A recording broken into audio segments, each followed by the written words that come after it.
The cold hit Owen Reed like a physical blow when he opened his eyes. His breath came out in white clouds that froze instantly into tiny ice crystals. Something was very wrong.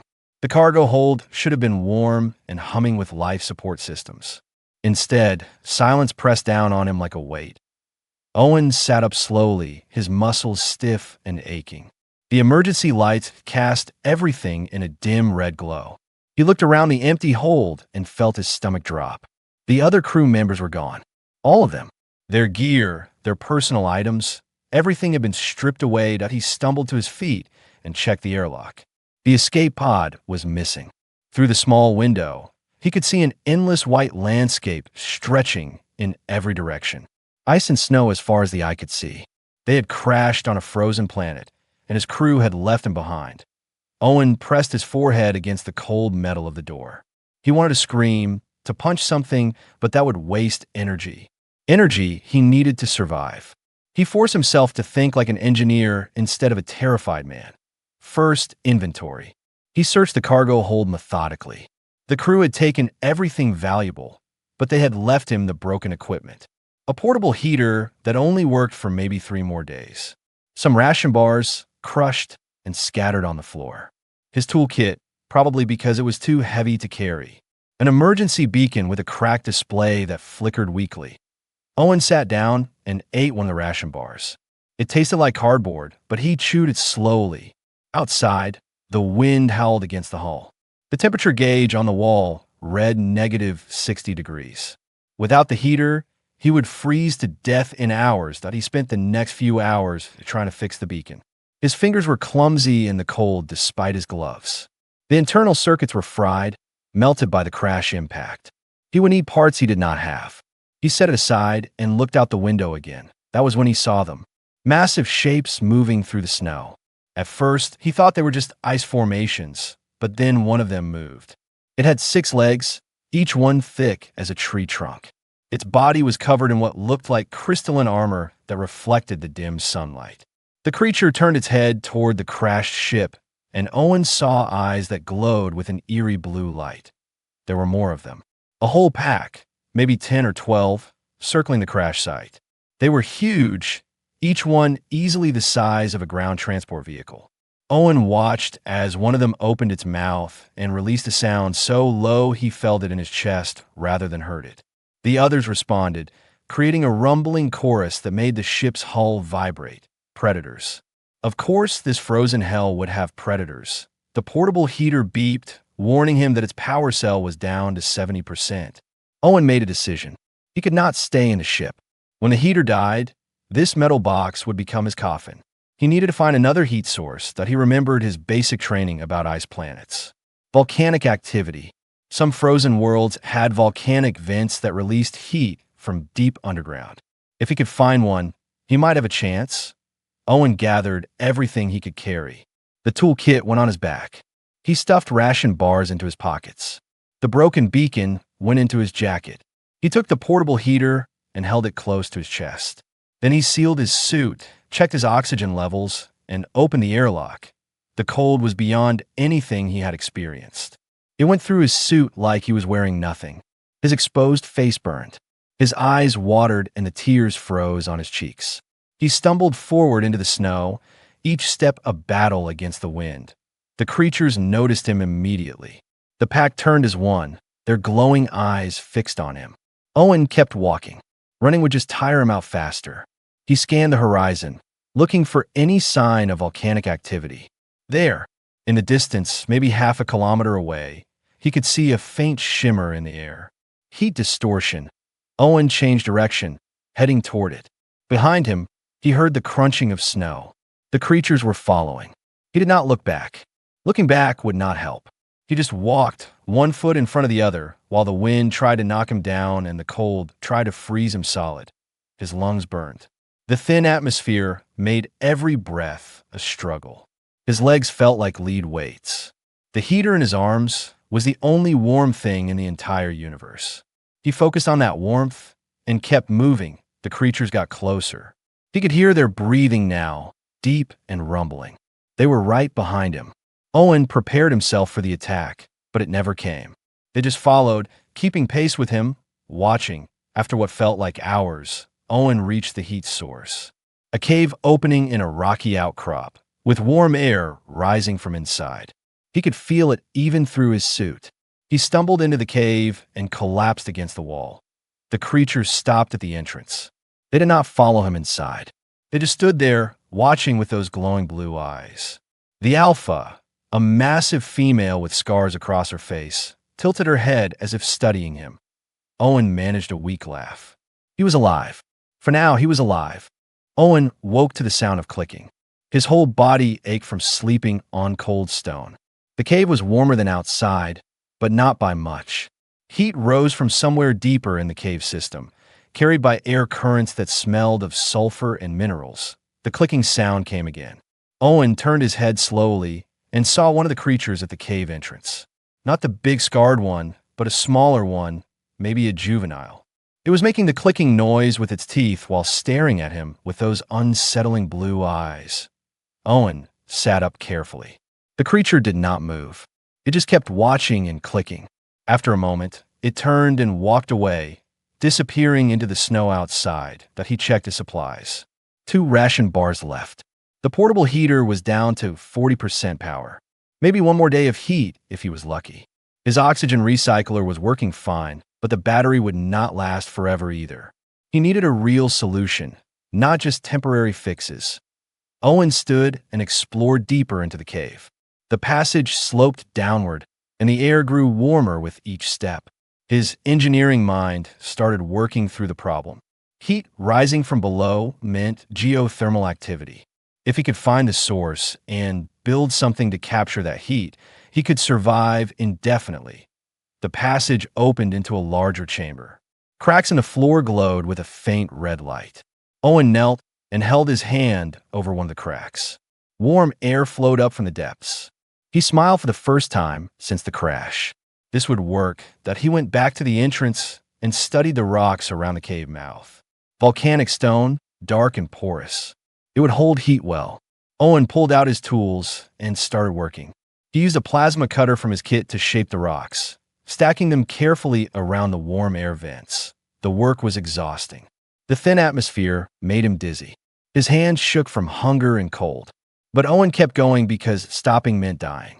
He built a crude oven structure, 3 walls of stacked volcanic rock with an opening at the top to let the heat rise. The warm air from below flowed through the structure, and the rocks began to radiate heat. The IT was not perfect, but it worked. Owen sat next to his creation and felt warmth seep into his bones. Real warmth, not the artificial heat from the portable heater. He could build on this. He could survive that a rumbling sound made him look up. The creatures were back. All of them this time, the entire pack. They stood in a semicircle outside the cave, watching him work. The big scarred one, the Alpha, was at the front. She made a low sound, and the others responded in a chorus of rumbles and clicks. Owen's last ration bar was long gone. His stomach felt like it was eating itself. He noticed the creatures would occasionally leave the area and return with prey, frozen carcasses of smaller animals. They would eat in front of the cave, tearing into the frozen meat with their sharp teeth. An idea formed in Owen's mind.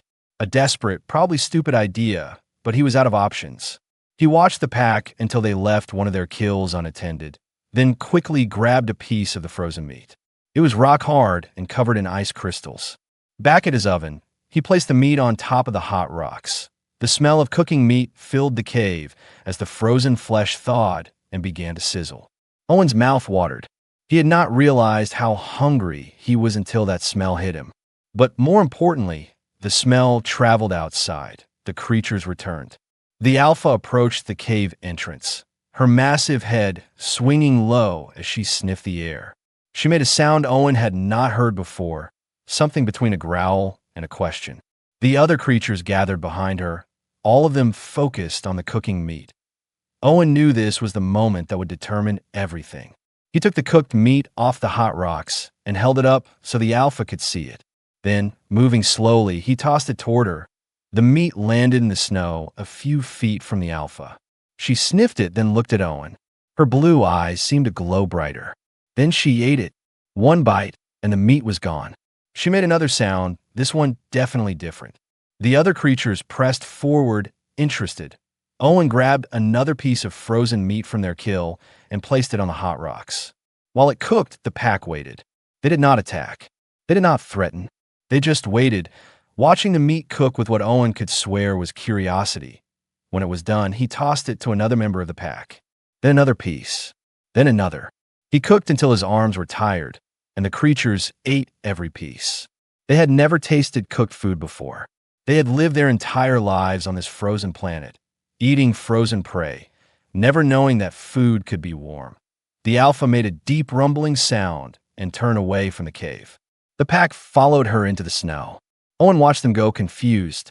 Had he just wasted his only food source? An hour later, they returned. The alpha dragged a fresh kill, a large six-legged herbivore of some kind. She dropped it at the cave entrance and looked at Owen. Then she sat down in the snow and waited. Owen understood. A trade. They would bring him food, and he would cook it for them. He laughed, the sound echoing in the cave. He had just negotiated with alien predators using nothing but a rock oven and cooked meat, that he got to work, cutting meat, and cooking on his oven. The pack gathered around the cave entrance, and for the first time since the crash, Owen did not feel alone. 3 weeks passed in a rhythm Owen never expected to find on a frozen death world.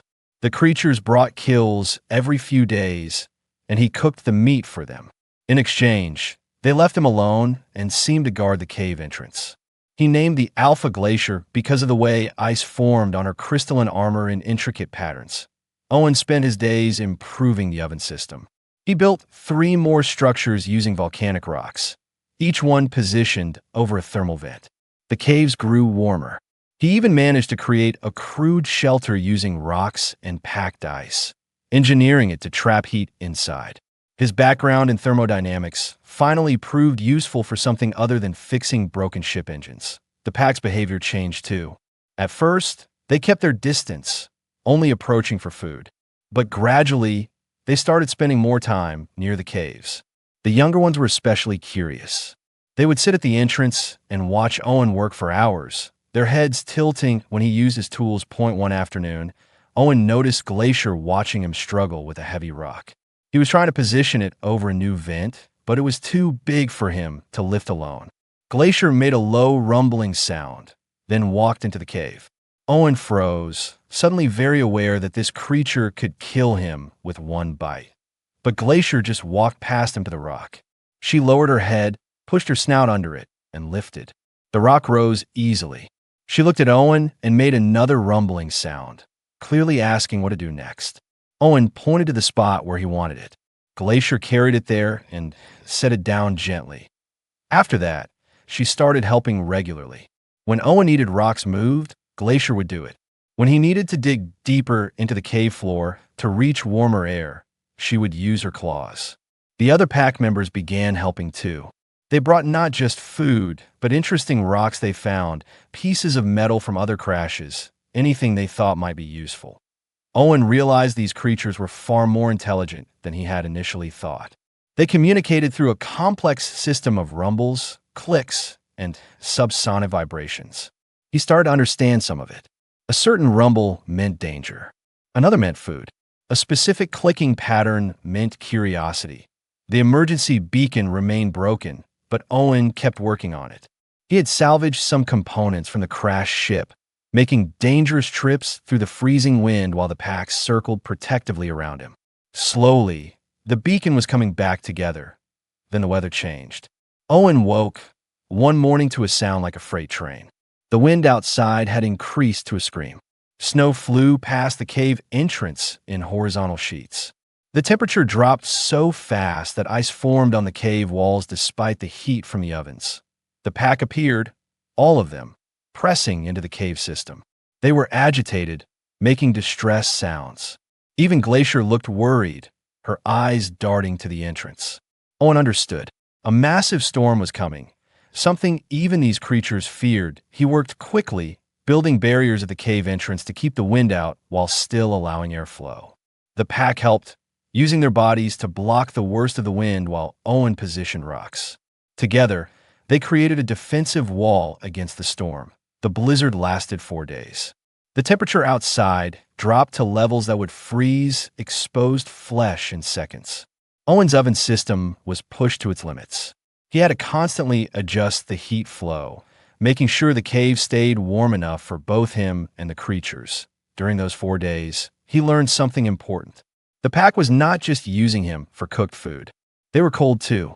The planet was getting colder, even for creatures adapted to ice. The young ones especially struggled. Owen watched Glacier huddle around her cubs, trying to keep them warmed out on the second night of the storm. One of the cubs was shivering badly. Its crystalline armor had turned a dull gray color instead of its normal blue. Owen approached carefully and placed heated rocks around the cub. He built a small enclosure to trap the heat. The cub made a weak clicking sound and pressed against the warm rocks. Glacier watched this with her intense blue eyes. When Owen stepped back, she made a sound he had never heard before. It was softer, gentler. She touched her head to his shoulder, just for a moment, then returned to her cubs. HFY the fourth day, Owen had expanded his oven network throughout the entire cave system. Every chamber had heat sources. The pack spread out, each family group claiming a warm spot. The caves became a shelter for all of them, human and alien alike. When the storm finally broke, Owen stood at the cave entrance and looked out at a transformed landscape. The snow had drifted into mountains. Ice covered everything in a thick glaze. The crashed ship was completely buried, but the caves were warm and full of life. Glacier stood beside him, her bulk blocking half the entrance. She made a rumbling sound and gestured with her head toward the horizon. Owen looked and saw dark shapes in the distance. Large shapes moving through the snow. More creatures. But these were different. Longer, serpentine with too many legs. They moved wrong, their bodies undulating in a way that made Owen's skin crawl. Glacier growled, a sound of pure aggression. Owen understood. These were the things the pack had been protecting him from. Predators that hunted in the deeper ice. And now, driven by the storm, they were coming closer. He looked at his oven system, at the pack gathered in the warm caves, at Glacier standing ready to defend this place. He had built more than a survival shelter. He had built a home, and he would defend it. Owen went to his tools and started planning. If predators were coming, they would need defenses, and he knew exactly how to build them. The explosion echoed across the frozen wasteland. Owen looked up from his work, shielding his eyes against the snow glare. In the distance, smoke rose from a fresh crash site. Another ship had gone down, maybe 10 kilometers from the caves. Glacier made a questioning rumble beside him. Over the past weeks, Owen had gotten better at understanding her. This sound meant she wanted to know what he thought they should do. He considered it. Another crash meant possible survivors. It also meant possible supplies. But it could mean danger point 2 days later, the danger found them. Owen was cooking breakfast when Glacier suddenly stood up, her whole body tense. The pack gathered quickly, forming a defensive circle around the cave entrance. Owen grabbed a piece of metal pipe he had fashioned into a club. It was not much, but it was something. 6 figures appeared through the snow. They wore mismatched cold weather gear and carried weapons. As they got closer, Owen saw they were different species. A massive Kryn with gray-scaled skin. A Vorlin with cybernetic implants covering half his face. 3 others he could not identify at this distance. All of them looked desperate and dangerous. The lead figure, the Kryn, stopped about 20 meters from the cave. He looked at Owen, then at the pack of creatures surrounding him, then back at Owen. His expression was pure disbelief. "You have got to be kidding me," the Kryn said in Standard Galactic. "A human living with ice beasts? They're called frost claws," Owen said, surprising himself with a defensive tone. "And this is my home. State your business." The Kryn laughed, but there was no humor in it. "Your home? Listen, Tiny, we need shelter and we need it now. We have been walking for 2 days straight. So either you share or we take it." Owen felt Glacier tense beside him. The pack was ready to attack on her signal. He put his hand on her side, feeling the cold armor plates. "Hold on," he said, speaking to both Glacier and newcomers. "Nobody needs to fight. How many of you are there?" "5 of us," said the Vorlin with the cybernetics. His voice had a mechanical quality. Prison transport went down. Crew took the good escape pods and left us to freeze. Owen felt a cold recognition in his chest. The same thing that happened to him. Prisoners? Yeah, the Kryn said. I am Dowrick. Got 10 years for smuggling. This is Sykes, the Vorlon. The others you can meet if you let us in before we turn into ice sculptures.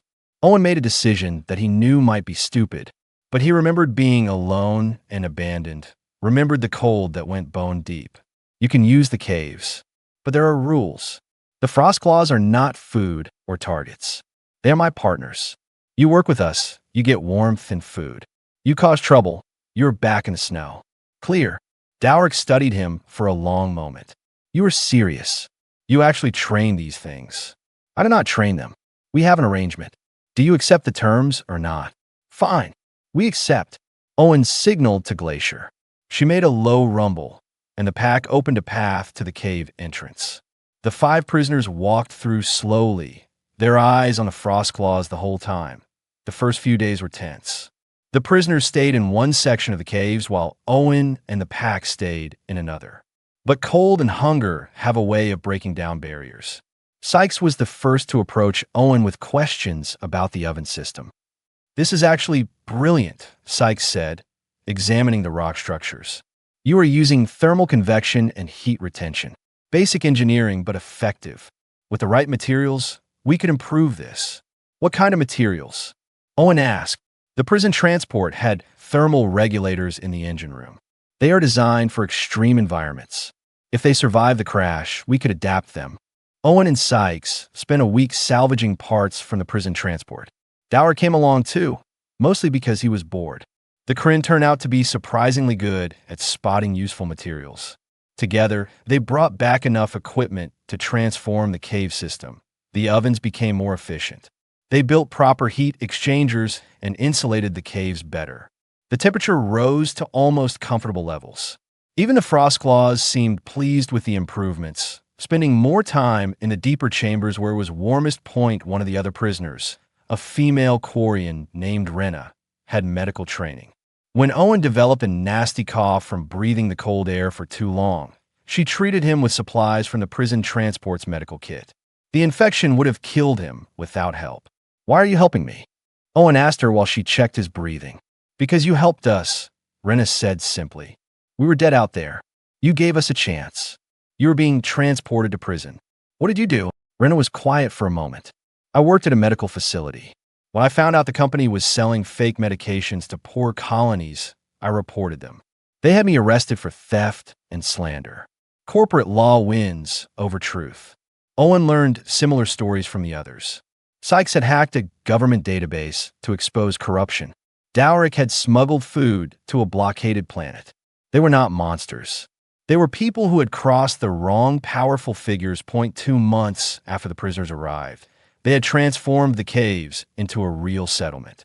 Living quarters, a communal eating area, workshops. The Frostclaws and the various aliens lived together in something that resembled harmony. Glacier's cubs played with the younger prisoners, chasing each other through the warm chambers. Owen was working on the emergency beacon when Sykes approached him with a serious expression. Got it working, Owen said proudly. We can send a signal now. Sykes nodded slowly. That is what I want to talk about. When that signal goes out, responders will come. They will see prisoners. We will be arrested again. Owen had not thought about that. He looked around the caves at the home they had built together. Then maybe we do not send a rescue signal. Maybe we send something else. Owen modified the beacon to send a commercial signal instead of a distress call. He offered salvage rights to both crashed ships in exchange for supplies. A cargo hauler responded within a week. The captain, a grizzled Tarveen named Hollis, was suspicious but interested in profit. Let me get this straight, Hollis said over the comm link. You want me to bring you building materials, power cells, and food supplies. In exchange, you give me 2 wrecked ships worth of salvage. And you're living with escaped prisoners and alien predators. That about covers it, Owen said. You are insane. I love it. Deal. The supplies arrived in 3 shipments. Hollis kept his word, asking no questions and filing no reports. Owen suspected the Tarveen captain had his own reasons for avoiding official channels. The supplies included everything they needed: thermal generators, building materials, fabrication equipment, and enough food to last months. But there was a problem. Glacier had been acting strange for days, leading Owen and the pack deeper into the cave system. She showed him ancient markings on the walls, carved by something with tools. Owen studied them with a growing sense of dread. They were a warning. Sykes helped him translate the symbols using the prison transport's xenology database. The message was clear. Every few hundred years, this planet experienced a deep freeze. The temperature would drop so low that even the volcanic vents would not provide enough heat. The surface would become completely uninhabitable for months. According to these markings, the last deep freeze was 273 years ago, Sykes said quietly. The cycle is about 280 years. We are overdue, Owen said. They gathered everyone in the main chamber. The 5 prisoners, Owen, and Glacier, who seemed to understand the gravity of the situation. Owen explained what they had found. So we have 2 options, Dowrick said. We can signal for evacuation and hope whoever comes does not arrest us. Or we can try to survive something that wiped out the last civilization on this planet. There's a 3rd option, Owen said. He pulled up schematics on a salvage datapad. We go deeper, way deeper. We build a facility around the main geothermal source, insulate it properly, and ride out the freeze underground. Rena looked at the plans doubtfully. That is a massive construction project. We have maybe a month if the weather patterns are any indication. We do not have the manpower. We have the frost claws, Owen said. They can dig better than any machine. And they need this as much as we do. Look at Glacier's cubs. They're already struggling with the cold. The deep freeze will kill them. Glacier made a rumbling sound of agreement. She understood more than she should. Owen sometimes wondered if these creatures had been uplifted by the previous civilization, or if they had always been this intelligent. They started digging the next day.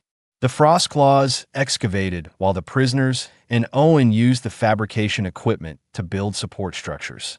They worked in shifts around the clock, racing against time and temperature.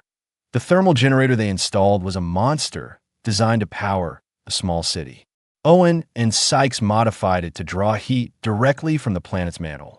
The engineering was complex and dangerous, but they had no choice. 3 weeks into construction, the temperature began to drop sharply. Ice storms became daily occurrences. The frost claws grew sluggish, their movements slower. The cubs stopped playing and huddled together for warmth. We need to seal ourselves in, Sykes said, checking the weather data. The deep freeze is starting. Another few days, and the surface will be lethal. They were not ready. Half the chambers were still unfinished.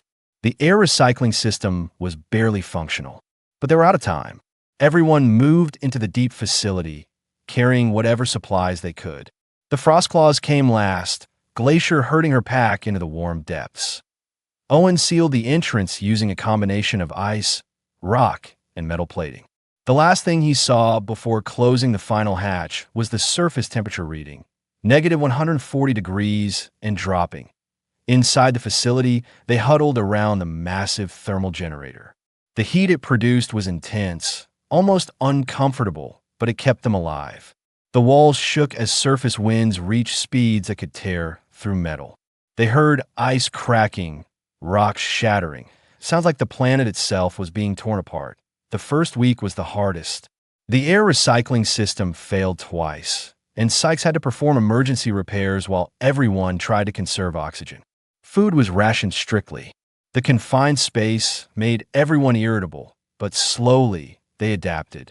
Dowrick organized work shifts to keep everyone busy. Rena started teaching basic medical skills. Owen held engineering classes, showing the others how the systems worked.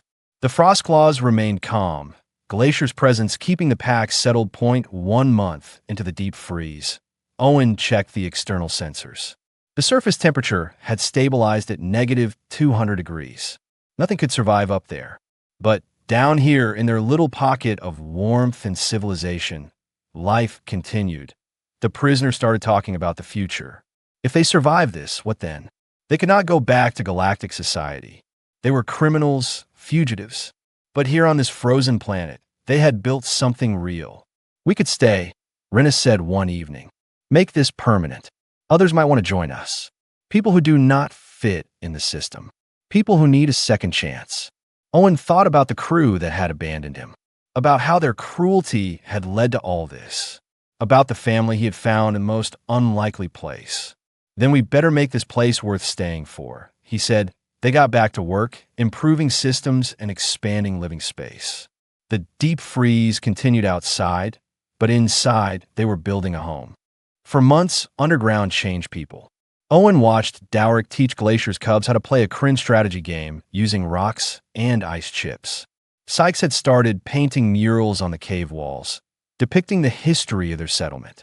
Rena ran a medical bay that treated both humans and frostclaws with equal care. The external sensors finally showed the surface temperature rising. The deep freeze was ending. They waited another week to be safe. Then Owen and Sykes suited up and opened the outer hatch. The world outside was transformed. The snow had compressed into solid ice sheets. Rock formations had been scoured smooth by wind. But the sky was clear, and sunlight reflected off the ice in brilliant patterns. It was deadly and beautiful. "We survived," Sykes said, his mechanical voice full of wonder. They emerged slowly over the next few days, the whole community together. The Frostclaws bounded across the ice, celebrating their freedom. The cubs had grown during the months underground, almost adult size now. Glacier stood on a high ridge and made a triumphant roar that echoed for kilometers. Owen activated the beacon with a new message. Not a distress call or a salvage offer. An invitation. He explained what they had built and what they offered. A home for those who had nowhere else to go. The response was silence for weeks. Then a small transport ship landed near the settlement. A family of Quellan refugees emerged, displaced by a corporate war. They had lost everything and heard Owen's message while drifting between stations. "Is it true?" the father asked. "You take anyone?" No questions about background or species. Only question that matters is whether you are willing to work together. Owen said, "Can you do that?" The family stayed. More came after them. A group of miners who had been blacklisted for organizing union. A scientist whose research had been stolen by her university. 2 human siblings who had deserted from a corporate military. Each one had a story of being abandoned or betrayed by the system. The settlement grew. They excavated more chambers and installed additional thermal generators. The Frostclaws helped with construction, their strength and intelligence making them invaluable. Glacier became a guardian of the settlement, her pack patrolling the surrounding ice for dangers. Owen's original oven designs became the template for the settlement's heating system. Simple, efficient, built from local materials. Visitors from other colonies came to study them, and Owen taught anyone who wanted to learn. The settlement began producing heat-forged metals, created in specialized ovens that used volcanic heat. The unique properties made them valuable for trade. 2 years after Owen had been abandoned on this frozen world, Frost 7 Station was officially recognized as an independent colony by the Galactic Assembly. The vote was controversial, but they could not deny the settlement's success. 300 residents from 40 different species, living in harmony with native wildlife. Owen stood in the central plaza, a wide chamber heated by a dozen thermal generators arranged around Glacier's original oven structure. He had insisted on preserving it as a monument. Children played nearby, human and alien, while Frostclaw cubs watched with protective eyes. The ship landed that day, carrying a delegation from the assembly. They wanted to inspect the settlement and verify the claims in Owen's reports. The lead inspector was a officious Trellin who clearly expected to find a lawless refuge for criminals. Instead, she found schools teaching xenobiology and engineering. Medical facilities treating patients regardless of ability to pay. Workshops producing goods for trade. Gardens growing food in geothermally heated chambers. A functioning society built on cooperation. "This is impossible," the inspector said, watching Glacier help move construction materials for a new residential block. "You have domesticated one of the galaxy's most dangerous predators." "We did not domesticate anyone," Owen corrected. "We became partners. There is a difference." The inspector left with a positive report. though Owen suspected she still did not understand what they had built. But that was fine. They did not need external validation. That evening, Captain Hollis arrived with his cargo hauler. The Tarvine had become their primary trade partner, keeping them supplied in exchange for their unique metalwork. He joined Owen in the plaza, both of them watching the settlement's evening routines. "You know the company that abandoned you declared you legally dead 6 months after the crash," Hollis said casually. "They collected the insurance payout for a lost crew member." Owen had expected something like that. "Does not matter. I am more alive here than I ever was working for them." "Fair enough. Got something interesting this time." Message came through official channels. "Your old captain wants to visit. Says he wants to apologize." Owen was quiet for a long time. He thought about the cold, the desperation, the certainty that he would die alone. But he also thought about Glacier, the community they had built, the purpose he had found. Tell him he can come if he wants, but he will have to wait his turn like everyone else. "We have 3 refugee ships arriving next week, and housing is tight." Hollis laughed. "You have gotten hard, engineer." "No," Owen said. "Just found out what actually matters." Glacier approached and settled beside Owen, her massive bulk radiating